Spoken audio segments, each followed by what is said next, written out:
If you want to open up a storefront because you think it's going to bring you more money, it's going to make you more poppin', it's going to bring you more visibility, it's not. And I'm here to let you know that.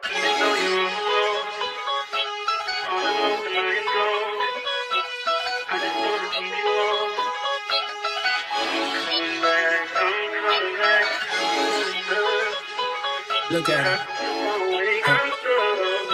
Look at the mama, man. Look. Hey y'all, welcome back. Man, I know it's been a minute. I'm tired of starting these videos off like this, but listen, being a business owner is no joke. Before, life was not life and as hard. I still want to check in with you guys. I don't know if I'm gonna be consistent as I was before, but I always want to check in periodically just to give y'all the tea and the game about this industry, because there's just a lot of misconception when it comes to being an ST. So as you can see by the title, today we're going to talk about owning a storefront, which other people will call a brick and mortar. Is it worth it? Pros and cons. Today I kind of just want to get into everything that I know and everything that I've been through in the past 8 months having a brick and mortar. First thing first, I just want to talk about expectations after leaving school. You guys have seen me talk about it multiple times in my videos, but I feel like since I started making videos in 2020 about being a solo ST, things have changed rapidly. I remember in 2020, being an esthetician wasn't really that popular. After 2020, when everyone started focusing on their skin goals, during COVID and no one really wore makeup, estheticians and skincare just went on the rise. Now schools are like jam-packed with students that want to be an esthetician and they want to have their own business. There's nothing wrong with that. I love the ambition. I love for people who want to be an ST. It's actually a blessing to be able to be an esthetician. All the lives that I've transformed in almost 4 years is actually insane. It makes me feel so good knowing that I helped boost so many clients' confidence. I've helped so many people who thought that was it. It's the end all be all. There's no way that their skin can change from how it's looked before. So I'm out here changing lives if I'm keeping it honest with you. And I love every moment of it. Being a business owner is more than that. I feel like a lot of people are going to school and leaving school with crazy expectations that are not real. And one of them is being a business owner. And I know previously I really pushed being a solo SC, don't work for someone when you can make all this money. And now that I'm on the other side, being a business owner of a brick and mortar and having a staff, my mindset has changed. So I kind of wanted to keep my YouTube page current about everything that I've been going through and everything that I've just been seeing, experiencing other SCs working for me. And first thing first, everything is not as it seems as a business owner. Everything that glitters isn't gold. I know when you go on TikTok, everyone's showing, oh, what I made in a day, showing their Benz or their Range Rover, all their fancy cars that they have from owning a business and how they're living. And that is not what happens when you graduate school and you open up a business. It doesn't happen immediately. It can happen to you, but it takes time. And one thing I really want those of you that are watching is to understand, if you're going into business, it has to be more than for the money, because the money doesn't come that easily at first. And another thing people aren't showing you is how long it took them to get clients, to be fully booked, to make all this money, to get to those things. If you want to be successful in life, you have to be passionate. It has to come from passion first.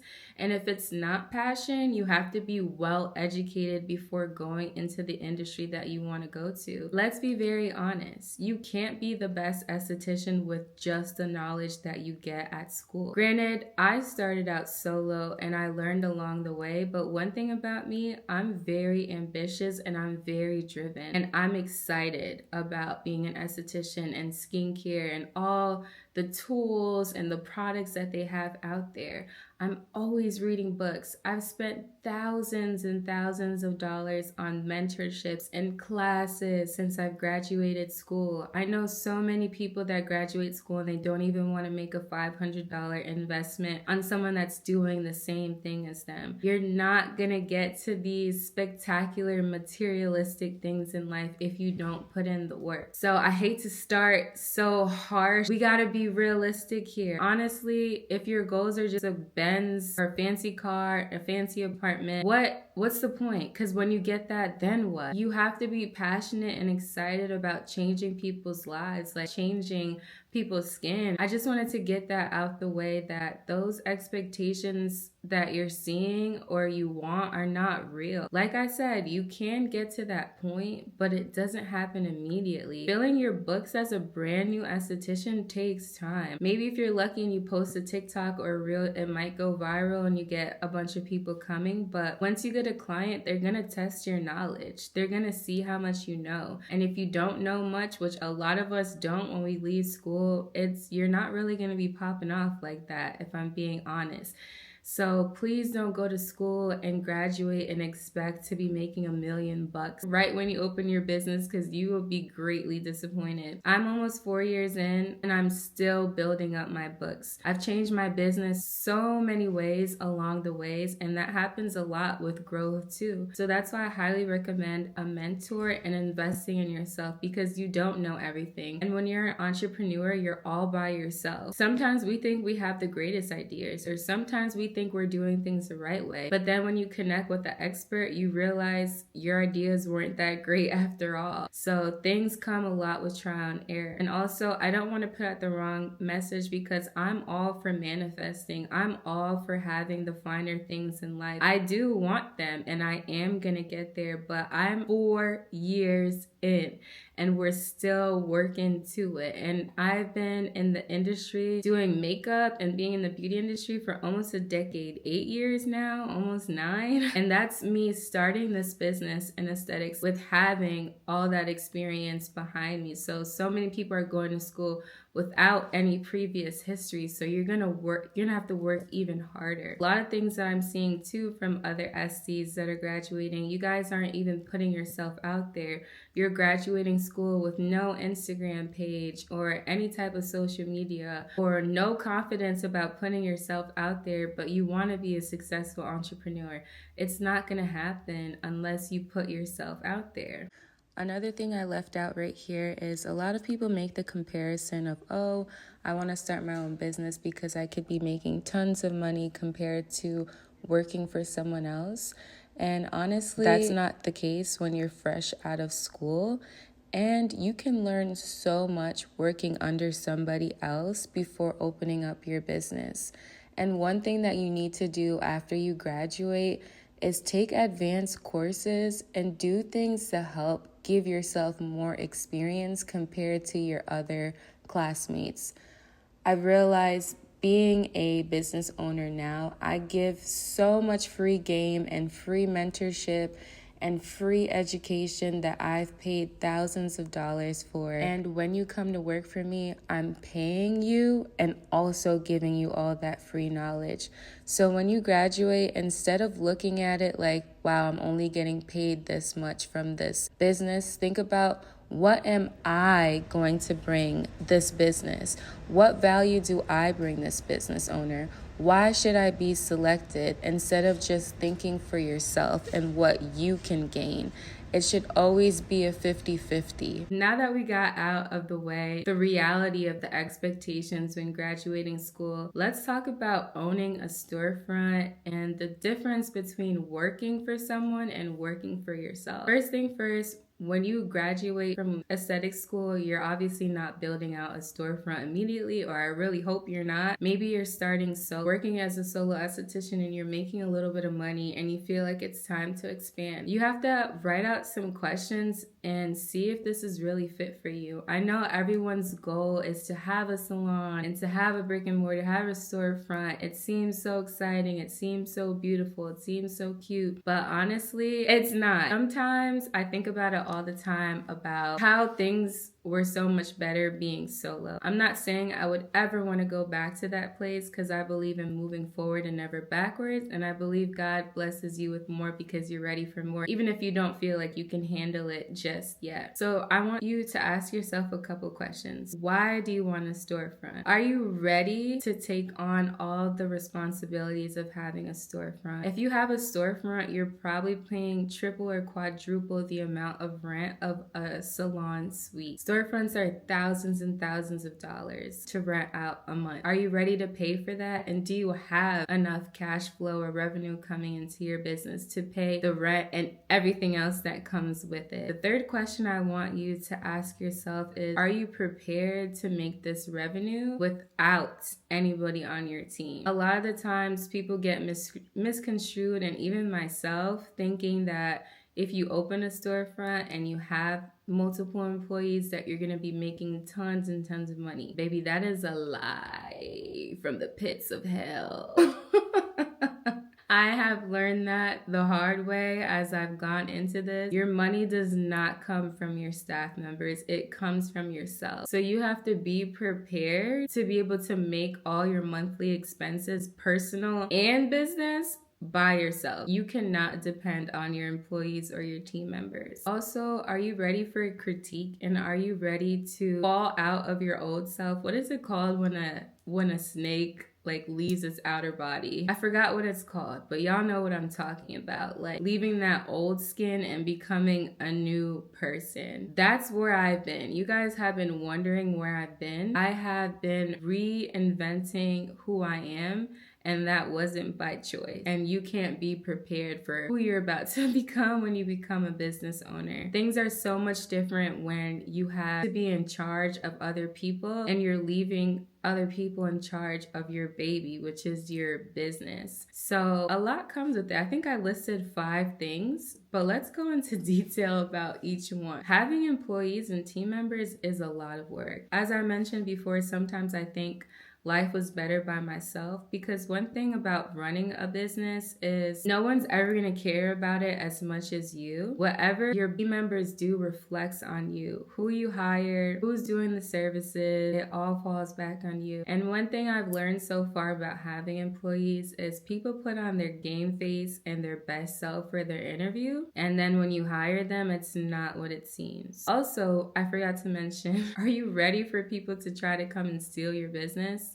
Because that's a thing too. I've had employees that pretended that they're so excited to come and work for me and they're passionate about the business just to come and try to steal clients because they're trying to do the same thing. So honestly, owning a storefront comes with a lot of patience as well. Granted, people can steal the ingredients to the recipe, but the sauce is never going to taste the same. But you have to be prepared for that, and you have to learn how to control your emotions too. I could have went on Facebook and ranted and talked about this girl and how she did me so wrong, and I'm not going to go deep into the story. That's just a little piece of it. But no, you have to learn how to control your emotions and keep it pushing. And honestly, if you believe in yourself and you believe in your dreams, you're not really worried about someone is trying to do. And that's always going to happen. And I've learned that is if you're doing something different, people are going to try to copy you and people are going to try to follow you. That's just, it is what it is. That's life. And they say imitation is flattery. I don't think it's flattery. I think it's annoying, but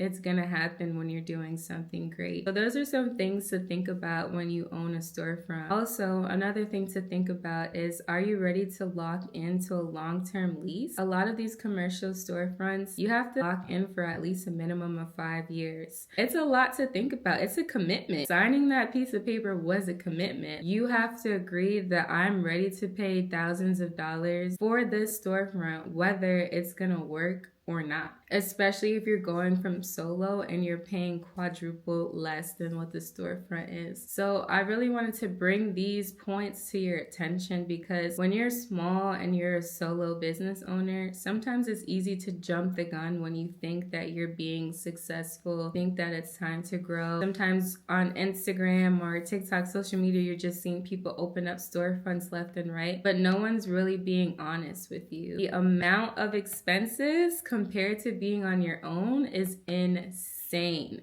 So please, before you go and open up a storefront, definitely write down all the reasons you think you need to open one, and if you're ready for everything that comes with it. It's one thing to have to deal with people, as in your clients, but having to deal with your clients and then employees, and then you have to deal with your own friends and personal life. It's a lot to deal with, especially when you're one person. And on top of you dealing with all of these people, you're trying to make sure you're making making enough money to keep the lights on in your spa and also to keep the lights on in your own house and take care of all the other bills that you have as well. One thing that's really important to know about going into a storefront, I used to hold like people that work with me close and tight, and I didn't realize and I didn't want to accept like people will always have their own agenda. So that's one thing that I had to change in my life while I reinvented myself, is to stop taking things personal, because you can't when it comes to business. This is a job and these are people that want to work for you. Granted,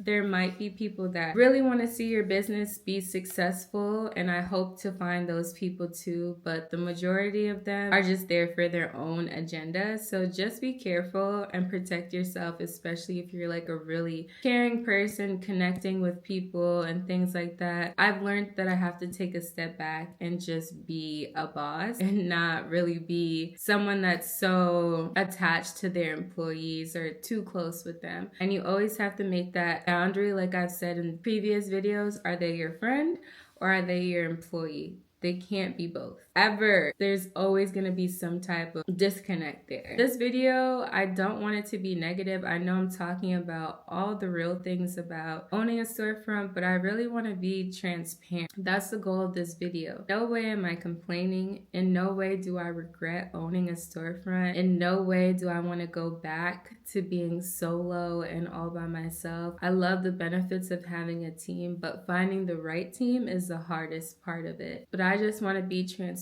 because when you go online and people are talking about having a storefront, owning a storefront, it's all positive and it's all joyous and it's all excited, but quietly people are having the same thoughts as me and they're not speaking about it. And I feel like social media keeps leading people astray.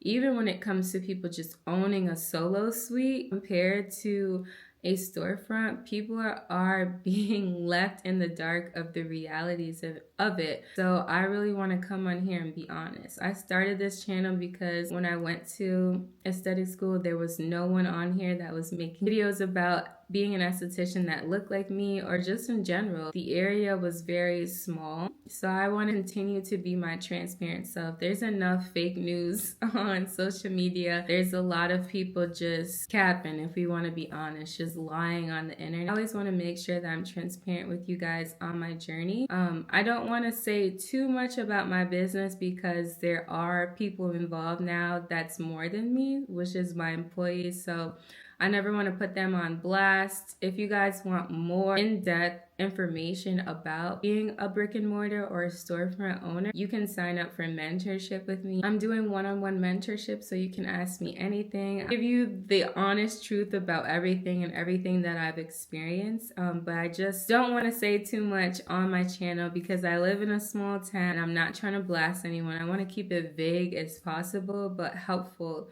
to those who are watching for sure. I have makeup on my shirt, guys. Please don't mind. I really like this top. I didn't want to change it, so don't mind the makeup. So I really hope this video wasn't all over the place, but I just wanted to share my journey so far of being a storefront owner for about 8 months. It's just growing pains. Everything in life is growing pains. Anything good in life is not easy to obtain, or else everybody would have it. I'm just learning to grow with where I'm going, and I didn't know that I would develop so much as a person through my business. I don't know if that's like duh, but like I didn't know I would change so much. And another thing that I want to talk about too is definitely prioritize yourself in business. There's always going to be fires that need to be put out every single day. Let me not say every single day because I don't want to claim that in my life. There's always going to be a fire to put out when you're in business. And in the beginning, I used to let things get to me so easily. Like I would let my whole mood be affected for the day because of something an employee did or just something business related. And you have to learn to just let things roll off. It's easier said than done. Even when I'm saying it right now, I still let things stress me out for a couple hours, which is normal. Let your emotions do what they do, but never let days and weeks consume you because of something someone did. You just have to put them out each time they show up and just keep moving. I feel like I could talk about this topic for hours, but we're touching almost 30 minutes, so let me wrap this up. Lastly, I want to say, if you want to open up a brick and mortar business, make sure you open it in a town or a city that you actually want to live in and you know that's going to produce great revenue. Honestly, if you're like myself, I did a huge build out. Kind of want to get your money's worth. Make sure wherever you decide to open up your brick and mortar, that's somewhere that you want to live. Granted, sometimes you can have the business running on its own, but it's really hard to get there, and sometimes you do have to show up and check in on the business. So just make sure that you're building it in a place that you actually like. Let me know in the comments if it was helpful and your mind has changed about opening up a storefront. This is not to deter anyone. Once again, if you feel called to open up a storefront, please open up and build your storefront. If you want to open up a storefront because you think it's going to bring you more money, it's going to make you more poppin', it's going to bring you more visibility, it's not. And I'm here to let you know that. Before you open a storefront, what I want you to do is to build up where you are right now. Before opening up a storefront and hiring a full staff of estheticians, the first people you need to prioritize is a spa attendant, someone that can help clean your areas, turn over your room, do laundry, and a very good VA, which is a virtual assistant or a personal assistant, or a receptionist. I didn't want to say receptionist first because maybe you don't have a reception area, but just someone that can help you like with emails, following up, checking in with people. Let that be your first investment, is a good spa attendant and a good assistant to help you with other things. Having a good assistant and a spa attendant will take off so much stress from you to the point where you might not even need to hire another esthetician, and grow out your space. I couldn't grow out the space where I was because it was really small and I had one room. If you work in a space where you can take up another room, do it. Do not make such a big change if you don't have to. Save yourself the costs and the expenses. So that's what I want to leave you with. You can do a lot on your own with just a little bit of help first. And of course, we all continue to grow. So once you grow past those 2 employees to help you out, then you look for another SC and you just work little by little. But that's enough for today. I don't want to overwhelm you all. If you're looking for mentorship, just send me an email. I'm going to leave my contact in the description box. I also have the Instagram. A lot of you guys are always looking for me. If you can't find me on YouTube, find me on Instagram. My Instagram is popping. I'm always on there. And yeah, I hope to talk to you guys soon. Don't forget to like, comment, and subscribe. And I'll see you guys in the next one. Bye, guys. Catch me out on Ocean Drive with her. Hey. Catch me in the whip, ride with her. Hey. Sipping something, bumping big, hypnotized with her.